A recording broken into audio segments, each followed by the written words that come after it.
And so I am starting to head back in to keep praying for my daughter. Well, I heard my husband go from saying, don't go to my daughter that was having the seizure to come back.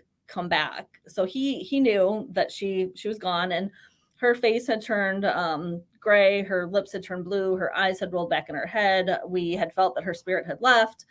And so I come back and I keep praying for her. And I was um kind of the scripture, we live by faith, not by sight. I Mm-hmm. was afraid to look at her face because I didn't want what I saw in the natural to hinder my faith. And I knew that God could heal her. And so I was looking at like her midsection. I had my hands on her stomach and I was praying there. And the Lord had me move my hands up to her head and start praying in tongues.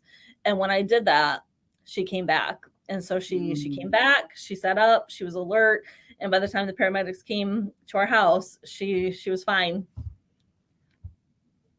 Wow. Wow. Whew. All right. So, with your real, life experience of, this testimony, that, oh, so this is just what came into my heart and mind, right? I was going to ask you about, like, how do you feel about the naysayers? You know what I mean? The ones that will come to you and be like, oh, you didn't, blah, blah, blah.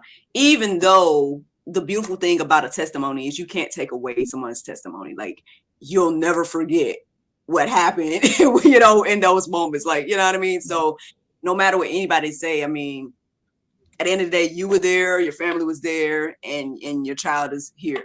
So, Yeah. but what would you, or what do you think about the naysayers that probably wouldn't believe your story when they hear this, or things like that? Like, Oh yeah, what do you there's have to say there's about people, they're like, "Oh, she just passed out from the seizure and that's all it was and she just came to." And I'm like, "No, I know what happened. I know what I felt." But then the Lord also confirmed it to me.